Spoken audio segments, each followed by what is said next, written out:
करेंगे। धन्यवाद।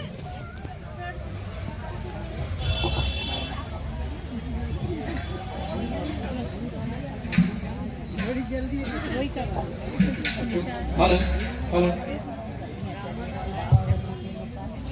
पंडित बन गया ना।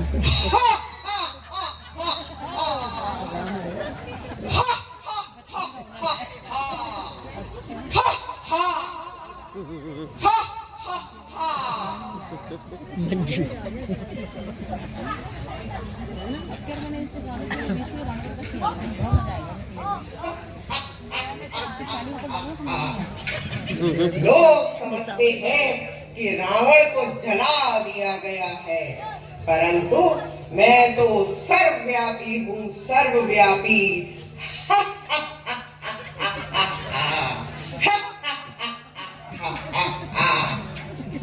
अरे भाई, तुम कौन हो और तुमने ऐसा कौन सा चुनाव जीत लिया है जो इतने ठहाके लगाकर हंस रहे हो? तुमने मुझे पहचाना नहीं? मैं लंकाधिपति लंकेश हूँ, लंकेश। लंकेश, तुम यहाँ? तुम तो मारे जा चुके हो।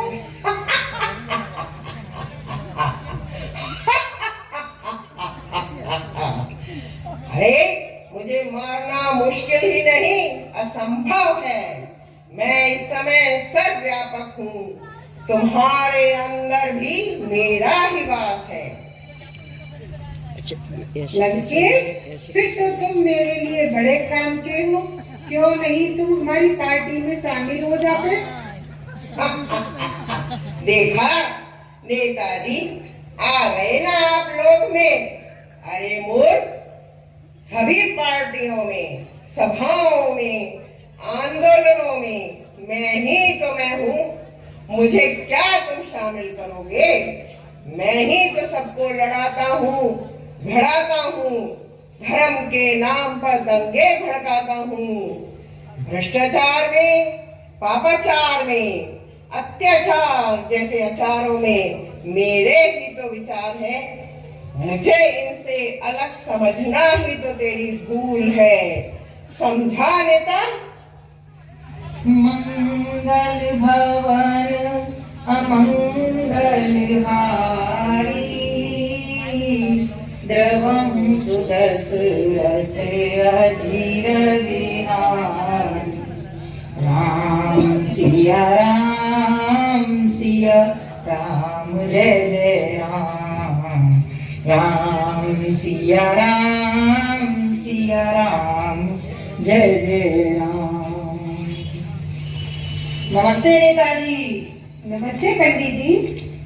नेताजी, आज सुबह ही सुबह कहाँ के दौरे पर जा रहे हो? और आज आपके साथ ये बेरुपिया कौन है? पंडित जी, मैं तो अपने दफ्तर जा रहा था। साथ में ये अचानक से मुझे लंकेश से मुलाकात हो गई। नीचे कैसे हो गई? लंकेश? और यहाँ? नेताजी, लगता है आज तो आप सुबह ही सुबह लगा करके आए हो। नहीं नहीं, ये लंकेश है।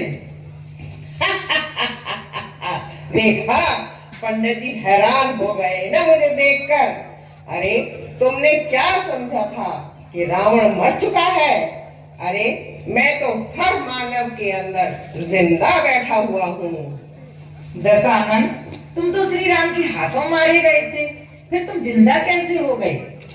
वाह पंडित जी, खा गए न धोखा। तुमने आज तक मेरे असली स्वरूप को ही नहीं पहचाना है। बराबर, मैंने सभी वेद शास्त्रों का अध्ययन किया है।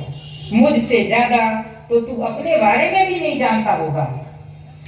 इसमें कोई शक नहीं पंडित कि तुमने वेद शास्त्रों का अध्ययन किया हुआ है, लेकिन असली सत्य तो कुछ और ही है जिसे आप भी नहीं जानते हो। लंकेश, तो तू अब मुझे समझाएगा कि सत्य असत्य क्या है? अरे, तू तो श्री राम को ही नहीं पहचान पाया। अरे मूर्ख, तू खुद तो मरा ही, साथ में अपने वंश को भी ले डूबा। देखा पंडित, जिस क्रोध में तुम बोल रहे हो ना, वो मेरा ही विकार है, मेरा ही विकार है। नारायण नारायण मन नारायण नारायण नारायण, पापी तारायण तारायण तारायण, भज मन नारायण नारायण नारायण। गुरुजी, यहाँ बड़ा शोर हो रहा है, मुझे कुछ खतरा लग रहा है। अरे बड़बड़ाना, तुम बड़बड़ाते बहुत हो, थोड़ी सी आवाज में ही बड़बड़ाना शुरू कर देते हो। और अरे, जब ये तुम्हारे साथ चिंतामणि महाराज है, वहाँ चिंता की क्या बात है? गुरुजी बचाओ, अब तो आप ही हमारी रक्षा कर सकती हो। अरे क्या हुआ बड़बड़ाना, बताओगे भी? गुरुजी सामने साक्षात रावण खड़ा है। रावण? अरे मूर्ख, यहाँ रावण कहाँ से आया? वह तो कोई रामलीला का एक्टर होगा, एक्टर। नहीं गुरुजी, देखो तो कोई एक्टर नहीं, ये तो वास्तव का रावण है। एक्टर भला ऐसे क्यों घूमेगा? आइए आइए चिंताहरण महाराज, आप भी मुझे पहचान न पाए। मैं कोई रामलीला का एक्टर नहीं, बल्कि मानव के अंदर के 5 विकारों का प्रतीक हूँ, प्रतिरूप हूँ, स्वरूप हूँ। अरे असुर रावण, विकारों से तुम्हारा क्या मतलब? तुम तो असुर जाति के असुर हो, असुर। काम, क्रोध, लोभ, मोह और अहंकार, ये 5 विकार मेरे ही तो रूप है, स्वरूप है, जिन पर अभी तक तुम भी विजय प्राप्त नहीं कर सके हो। रावण, क्या तुम्हें पता है, तपस्या के बल पर मैंने सिद्धि प्राप्त कर ली है और इन सब विकारों को मैंने जीत लिया है। मैं एक शुद्ध पुरुष बन गया हूँ और हाँ, अब तो लोग मेरी पूजा भी करते हैं, पूजा। अरे महात्मा जी, आपने चाहे जितनी सिद्धियां प्राप्त कर ली हैं, परंतु अहंकार की जिस भाषा का आप प्रयोग कर रहे हो ना, उसमें मैं ही तो हूँ, मैं ही तो समाया हुआ हूँ। पर ये कैसे हो सकता है रावण? हम तो अभी यही समझते थे कि रावण त्रेता युग में हुआ था और माँ सीता का हरण करने के कारण प्रभु राम ने उसका वध कर दिया था। मुनिवर, अगर रावण का अंत हो गया होता तो हर वर्ष उसका पुतला क्यों जलाया जाता है? न तलवार की धार से, न तीरों की बौछार से, रावण तो डरता है केवल ईश्वर के प्रहार से। हे परमात्मा, इसका मतलब तुम्हारा अंत मेरे ही हाथों होगा, मायापति लंकेश। हे अल्प बुद्धि मानव, अगर परमात्मा तुम्हारे भीतर होते तो तुम्हें तपस्या करने की क्या जरूरत थी? तुम तपस्या करते ही नहीं और सुन, सर्वव्यापक रावण है रावण। सारे विश्व में मेरा एक छत्र राज है, चारों ओर मेरा ही डंका बजता है। हर घर में रावण बैठा है, हर घर में रावण बैठा है, हर मानव में रावण बैठा है। बताओ, इतने राम कहाँ से लाओगे? पंडित जी, लंकेश, फिर ये बताओ कि श्री राम ने किस रावण को मारा था?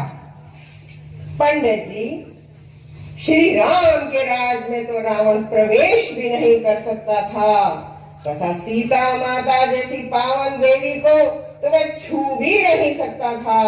अपहरण तो बहुत दूर की बात है।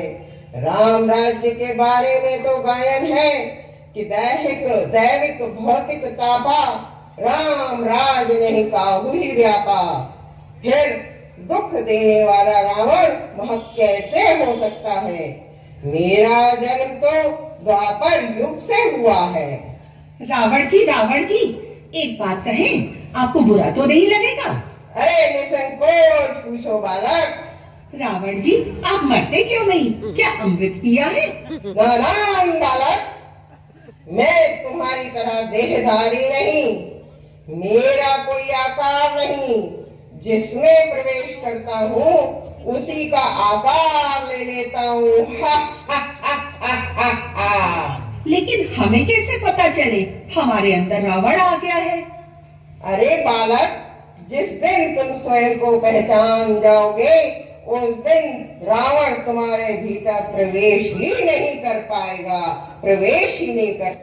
अंधियारी सब मिट गए, उजियारा आ गया, ज्ञान सूर्य फिर से उगा, ऋषि प्यारा आ गया, ऋषि प्यारा आ गया। अरे ये रावण को क्या हुआ? ये तो कांप रहा है। अभी तो ठहाके मार मार कर हंस रहा था, अचानक ये मौन क्यों हो गया है? लगता है गीता के कथन के अनुसार धर्म की स्थापना और अधर्म का विनाश करने के लिए महापुरुष अवतार लेते हैं। जी हाँ प्यारे भाइयों और बहनों, परमात्मा की वेदवाणी जन जन तक पहुंचाने के लिए ऋषि महर्षि हमारे मध्य में आते हैं और आत्मा रूपी सीता को 5 विकार रूपी रावण से मुक्त करने के लिए सत्य का ज्ञान देते हैं। आइए उसी वेदवाणी को अपने अंदर धारण